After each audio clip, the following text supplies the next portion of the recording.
Hi students, ഈ വീഡിയോയിൽ നമ്മൾ സെൽഫ് പെപ്പിന്റെ റീഡിംഗ് പാർട്ടിന്റെ ഒരു ഓവർവ്യൂ ആണ് ഇവിടെ കാണാൻ പോകുന്നത്. സെൽഫ് പെപ്പ് എക്സാം ഏത് കൺട്രിയിലൊക്കെയാണ് അക്സെപ്റ്റഡ്, അതല്ലെങ്കിൽ അത് എന്തെല്ലാം പേർപ്പസിന് വേണ്ടിയിട്ടാണ് സെൽഫ് പെപ്പ് എക്സാം എഴുതുന്നത്, അതിന്റെ എക്സാം ഫീസ് കാര്യങ്ങളെല്ലാം ഞാൻ ലാസ്റ്റ് വീഡിയോയിൽ ഓൾറെഡി പറഞ്ഞിട്ടുണ്ട്. സോ സെൽഫ് പെപ്പിന്റെ ഫസ്റ്റ് പാർട്ട് ഏറ്റവും ആദ്യം വരുന്നത് ലിസ്ണിംഗ് ആണ്. അത് കഴിഞ്ഞാൽ വരുന്നത് റീഡിംഗ് ആണ്. റീഡിങ്ങിന് നമുക്ക് 43 to 56 മിനിറ്റ്സ് ആണ് ഉള്ളത്. ആൻഡ് റീഡിങ്ങിന് നമുക്ക് 4 സെക്ഷൻസ് ആയിരിക്കും ഉണ്ടാകുക. ഈ 4 സെക്ഷൻസിലും കൂടെ ആയിട്ട് നമുക്ക് ടോട്ടൽ 38 ക്വസ്റ്റ്യൻസ് ആയിരിക്കും ഉണ്ടാകുക. 38 മൾട്ടിപ്പിൾ ചോയ്സ് ക്വസ്റ്റ്യൻസ് ആണ് ഉണ്ടാകുക. ആൻഡ് റീഡിങ്ങിന് നമുക്ക് ഏറ്റവും ഇമ്പോർട്ടന്റ് ടൈം മാനേജ്മെന്റ് ആണ്. അപ്പൊ നമ്മൾ പ്രോപ്പർ ആയിട്ട് ടൈം മാനേജ് ചെയ്തിട്ടുണ്ടായിരിക്കണം. ക്വസ്റ്റ്യൻസ് ഒക്കെ അത്യാവശ്യം സിമ്പിൾ തന്നെയാണ്, പക്ഷെ നമുക്ക് ടൈം മാനേജ് ചെയ്യണം. അപ്പൊ ഞാൻ ഓരോ ടാസ്കും എന്താണ് എന്ന് പറയുന്നതിന് മുന്നേ ഞാൻ റീഡിങ്ങിന്റെ ഏറ്റവും ഇമ്പോർട്ടന്റ് ആയിട്ടുള്ള ഒരു കാര്യം ഞാൻ നിങ്ങൾക്ക് പറഞ്ഞുതരാം. റീഡിങ്ങിൽ നമ്മൾക്ക് ഒരു പാസേജ് കിട്ടുമ്പോൾ നമ്മൾ ഏറ്റവും ആദ്യം നമ്മൾ നോക്കേണ്ടത് 3 കാര്യങ്ങളാണ്. ഒന്ന്, എപ്പോഴും ഒരു ജനറൽ മീനിങ്, അതായത് ഈ പാസേജ് എന്തിനെ കുറിച്ചിട്ടാണ് പറയുന്നത് എന്നുള്ളത് നമ്മൾ അണ്ടർസ്റ്റാൻഡ് ചെയ്യാം. 2, സ്പെസിഫിക് ഇൻഫർമേഷൻ, ചില ഇമ്പോർട്ടന്റ് ആയിട്ടുള്ള ഇൻഫർമേഷൻസ് നമുക്ക് കളക്ട് ചെയ്യാം അതിൽ നിന്നും. And third one is inference. Inference എന്ന് പറഞ്ഞാൽ നമ്മളത് വായിച്ചിട്ട് നമ്മളൊരു കൺക്ലൂഷനിലേക്ക് അതിനെ എത്തിക്കുക എന്നുള്ളതാണ്. അപ്പൊ ഇതിന് നമ്മളെ സഹായിക്കുന്നത് എന്താണെന്ന് വെച്ചാൽ സ്കിമ്മിങ് ആൻഡ് സ്കാനിങ് ആണ്. അപ്പൊ റീഡിങ്ങിന്റെ നമ്മൾ ടാസ്ക് 1 തൊട്ട് ടാസ്ക് 4 വരെ പോകുമ്പോഴത്തേനും നമുക്ക് സ്കിമ്മിങ് ആൻഡ് സ്കാനിങ് ആണ് ഏറ്റവും ഇമ്പോർട്ടന്റ് ആയിട്ടുള്ളത്. നമ്മൾ ത്രൂ ഔട്ട് നമ്മളെല്ലാം ഈച്ച് വേർഡ് ബൈ വേർഡ് ആയിട്ട് നമ്മൾ ഒരിക്കലും വായിക്കാനായിട്ട് ഇരിക്കരുത്, കാരണം നമുക്ക് ടൈം മാനേജ് ചെയ്യാൻ സാധിക്കില്ല. അപ്പൊ സ്കിമ്മിങ് എന്ന് പറഞ്ഞാൽ എന്താണ്? സ്കിമ്മിങ് എന്ന് പറഞ്ഞാൽ നമ്മൾ ഒന്ന് ജസ്റ്റ് ഓടിച്ചിട്ട് വായിക്കുക, അല്ലെങ്കിൽ അതിന്റെ മെയിൻ പോയിന്റ്സുകൾ മാത്രം വായിച്ചെടുക്കുക. സ്കാനിങ് എന്ന് പറഞ്ഞാൽ നമ്മൾ ഏതെങ്കിലും ഒരു പർട്ടിക്കുലർ ഇൻഫർമേഷൻസിന് വേണ്ടിയിട്ട് സെർച്ച് ചെയ്യായിരിക്കും, ഏതെങ്കിലും ഒരു പെർട്ടിക്കുലർ കീവേഡ്സിന് വേണ്ടിയിട്ട് നോക്കുകയായിരിക്കും. അപ്പൊ അത് കുറച്ചുകൂടെ ഡീറ്റെയിൽഡ് ആയിട്ട് വായിക്കുക. ആൻഡ് ലാസ്റ്റ് ഞാൻ പറഞ്ഞതുപോലെ ഇൻഫറൻസ് എന്ന് പറഞ്ഞാൽ U draw conclusions based on what you read using informations you learn from the passage. നമ്മൾക്ക് കിട്ടിയെന്ന്, അല്ലെങ്കിൽ ആ ഒരു പാസേജിൽ നിന്ന് നമ്മൾ വായിച്ചത് നമുക്ക് മനസ്സിലാക്കുന്ന ഒരു കൺക്ലൂഷനിലേക്ക് നമ്മൾ എത്തുകയാണ് ചെയ്യുന്നത്. സോ ഞാൻ പറഞ്ഞതുപോലെ എല്ലാ ടാസ്കിന്റെ അതും സ്കിമ്മിങ് ആൻഡ് സ്കാനിങ് ആണ് നമ്മൾ അപ്ലൈ ചെയ്യേണ്ടത്. സോ റീഡിങ്ങിന്റെ അകത്ത് ഫസ്റ്റ് ടാസ്ക്, റീഡിങ്ങിന് 4 ടാസ്ക് ഉണ്ടെന്നാണ് ഞാൻ പറഞ്ഞത്. റീഡിങ്ങിന് ഫസ്റ്റ് ടാസ്ക് എന്ന് പറഞ്ഞാൽ റീഡിംഗ് കറസ്പോണ്ടൻസ് എന്നാണ്. ആൻഡ് റീഡിംഗ് കറസ്പോണ്ടൻസിന്റെ അകത്ത് നമുക്ക് 11 ക്വസ്റ്റ്യൻസ് ആയിരിക്കും ഉണ്ടാകുക. ആൻഡ് 11 മിനിറ്റ് ആയിരിക്കും ഉണ്ടാകുക. റീഡിംഗ് കറസ്പോണ്ടൻസ് എന്ന് പറഞ്ഞാൽ നമുക്ക് ഇതിന്റെ അകത്ത് ഇതൊരു ഇമെയിലാണ്. ഇമെയിലും ഒരു റെസ്പോൺസും ആയിരിക്കും. ഞാനിപ്പോ ഈ സ്ക്രീനിൽ കാണിച്ചേക്കുന്നത് പോലെ റീഡിംഗ് കറസ്പോണ്ടൻസിന്റെ അകത്ത് ഫസ്റ്റ് നമുക്കൊരു ഇമെയിൽ, ഇതേപോലെ ഒരു വലിയൊരു ഇമെയിൽ ഉണ്ടായിരിക്കും.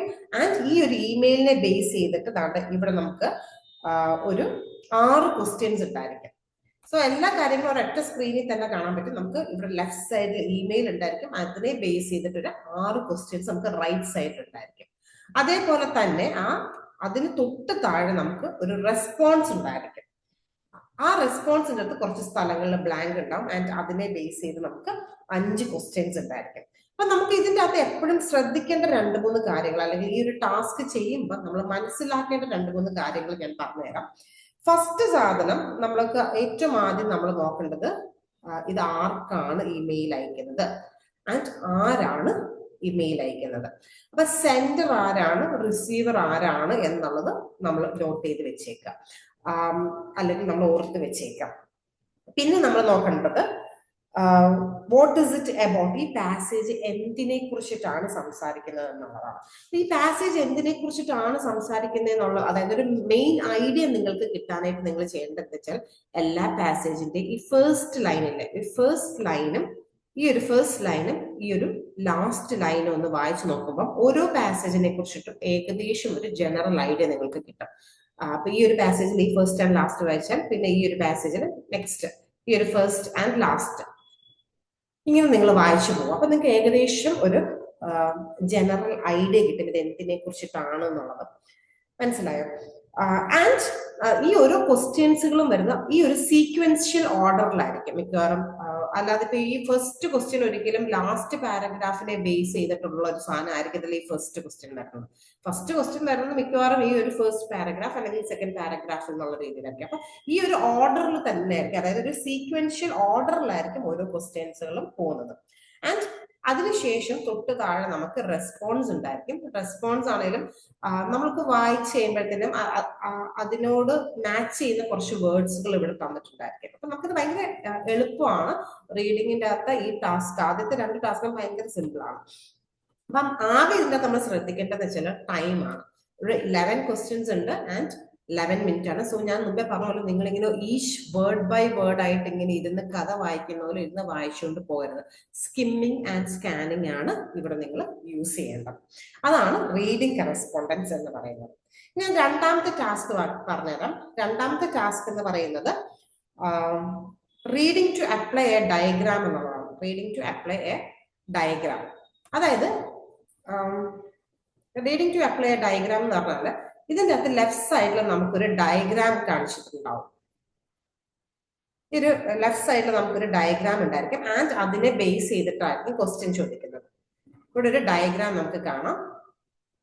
ഈ ഡയഗ്രാം ആണെങ്കിൽ നമുക്കത് ഇങ്ങോട്ട് ഇച്ചിരി വലുതാക്കണമെങ്കിൽ അങ്ങനെ വലുതാക്കുകയും ചെയ്യാം. ഓക്കെ, ഒരു സ്ക്രീനിൽ തന്നെ നമുക്ക് എല്ലാ കാര്യങ്ങളും ഉണ്ടാകും ആൻഡ് അതിനെ ബേസ് ചെയ്തിട്ടായിരിക്കും ഒരു ക്വസ്റ്റ്യൻ ചോദിക്കുന്നത്. അത് ഇതിന്റെ അകത്ത് നമുക്ക് 9 മിനിറ്റ്സ് ആയിരിക്കും ഉണ്ടാകുക ആൻഡ് 9 മിനിറ്റ്സിന്റെ അകത്ത് നമുക്ക് 5 ക്വസ്റ്റ്യൻസ്, ഇമെയിലിന്റെ ഈ ഫസ്റ്റ് വൺ, ഈ ഇമെയിലിൽ 5 ക്വസ്റ്റ്യൻസും താഴെ റെസ്പോൺസിന്റെ അകത്ത് നമുക്ക് 3 ക്വസ്റ്റ്യൻസ് ആയിരിക്കും. അതായത് ഇതും ഒരു ഇമെയിൽ തന്നെയാണ്. അപ്പൊ ഇമെയിലിന്റെ അകത്ത് ഒരു സെൻഡർ ഉണ്ടാകും, ഒരു റിസീവർ ഉണ്ടായിരിക്കും. സോ ഈ ഡയഗ്രാം നോക്കിയിട്ടാണ് നമ്മൾ ഇവിടെ ആൻസർ ചെയ്യുന്നത്. ഈ ഡയഗ്രാമിനെ ബേസ് ചെയ്തിട്ടാണ് നമ്മൾ ഈ ആൻസർ ചെയ്യുന്നത്. സോ ആദ്യം അയക്കുന്ന ഈ ഇമെയിലിന്റെ അകത്ത് നമുക്ക് 5 ക്വസ്റ്റ്യൻസ് ആണുള്ളത് ആൻഡ് രണ്ടാമത്തെ ഈ റെസ്പോൺസിന്റെ അകത്ത് നമുക്ക് 3 ക്വസ്റ്റ്യൻസ് ആണുള്ളത്. അപ്പൊ നമുക്ക് ടോട്ടൽ 8 ക്വസ്റ്റ്യൻസ് ആണുള്ളത് ആൻഡ് 9 മിനിറ്റ്സ് ആണുള്ളത്. ഇത് ഈ ഓരോ ഡയഗ്രാം നോക്കുമ്പോൾ തന്നെ നമുക്ക് സിമ്പിൾ ആയിട്ട് ആൻസർ ചെയ്യാൻ പറ്റുന്ന സാധനമാണ്. ഇതിനകത്ത് മെയിൻലി ഈ ഡയഗ്രാംസിൻ്റെ അകത്ത് മെയിൻ ആയിട്ട് മിക്കവാറും വരാറുള്ള കാര്യങ്ങൾ എന്ന് പറഞ്ഞാൽ it can be a brochure ആയിരിക്കാം, it can be a menu card ആയിരിക്കാം, വെബ് പേജ് ആയിരിക്കാം, എന്തെങ്കിലും ഇൻസ്ട്രക്ഷൻസ് ആയിരിക്കാം, അങ്ങനെയുള്ള സാധനങ്ങളാണ് പൊതുവെ വരുന്നത്. അപ്പം ഇവിടെ നമ്മൾ ഏറ്റവും ആദ്യം ചെയ്യേണ്ടതെന്ന് വെച്ചാൽ ഈ ടോപ്പ് ഓഫ് ദി ഡയഗ്രാമിന്റെ അകത്ത് ഒരു ഹെഡിങ് കൊടുത്തിട്ടുണ്ടാവും. അടിങ്ങനെ അത് നമ്മളൊന്ന് വായിച്ചൊന്ന് സ്കിം ചെയ്ത് വിട്ടേക്കണം. ഇതിപ്പോ ഒരു പ്ലേസസിന്റെ പേരാ കൊടുത്തേക്കുന്നത്. അപ്പൊ ഇത് ഏറ്റവും ആദ്യം നിങ്ങളൊന്ന് സ്കിം ചെയ്ത് വിട്ടേക്കണം. അപ്പൊ നിങ്ങൾക്ക് മനസ്സിലാവും ഓക്കെ ഇന്ന കാര്യങ്ങളൊക്കെ അവിടെ ഉണ്ട് എന്നുള്ളത്. അപ്പം ഈ ഞാൻ മുമ്പേ പറഞ്ഞതുപോലെ ഈ ഡയഗ്രാം നോക്കിയാണ് നമ്മൾ ഇതിന്റെ അകത്ത് ഓരോ സാധനം ക്ലിക്ക് ചെയ്യുന്നത്. ഇതൊന്നും വലിയ കോംപ്ലിക്കേറ്റഡ് ആയിട്ടുള്ള ക്വസ്റ്റ്യൻസ് ഒന്നും ഇല്ല. ഭയങ്കര സിമ്പിൾ ആയിട്ടുള്ള ക്വസ്റ്റ്യൻസ് ആണ്. നമുക്ക് വായിച്ചാൽ ഒട്ടും മനസ്സിലാകാൻ പറ്റാത്ത, കടിച്ചാൽ പൊട്ടാത്ത വാക്കുകളൊന്നും അല്ല ഈ ഫസ്റ്റ് 2 ടാസ്കിന്റെ അകത്ത് വരുന്നത്. ഇനി മൂന്നാമത്തെ കാര്യം ഒന്ന് കാണിച്ചു തരാം. മൂന്നാമത്തെ വെച്ചാൽ റീഡിംഗ് ഫോർ ഇൻഫർമേഷൻ ആണ്. റീഡിംഗ് ഫോർ ഇൻഫർമേഷൻ എന്ന് പറഞ്ഞാല് അതിനകത്ത് 4 പാരഗ്രാഫ്സ് ആയിരിക്കും ഉണ്ടാകുക and it is an informational text ആയിരിക്കും ഉണ്ടാകുക. ഒരു 4 പാരഗ്രാഫ് ആയിരിക്കും. There will be 4 paragraph of informational text. ഇങ്ങനെയാണല്ലോ ഓരോ പാരഗ്രാഫ്, ഇങ്ങനെ 4 പാരഗ്രാഫ് ആയിരിക്കും കൊടുക്കുന്നത്. അപ്പൊ ഇതിന്റെ അകത്ത് വെച്ചാൽ നമ്മൾ ഇവിടെ ഈ ഒരു സ്റ്റേറ്റ്മെന്റ്, ഈ ഓരോ സ്റ്റേറ്റ്മെന്റ് നമ്മൾ വായിക്കുകയാണ് ചെയ്യേണ്ടത്. എന്നിട്ട് അത് ഏത് പാരഗ്രാഫിലുള്ളതാണ് എന്ന് നമ്മൾ ആൻസർ ചെയ്യണം. ഇതിന്റെ അകത്ത് നമുക്ക് 10 മിനിറ്റ്സ് ആണ് സമയമുള്ളത് ആൻഡ് 9 ക്വസ്റ്റ്യൻസ് ആണുള്ളത്. 10 മിനിറ്റ്സ് ആൻഡ് 9 ക്വസ്റ്റ്യൻസ്.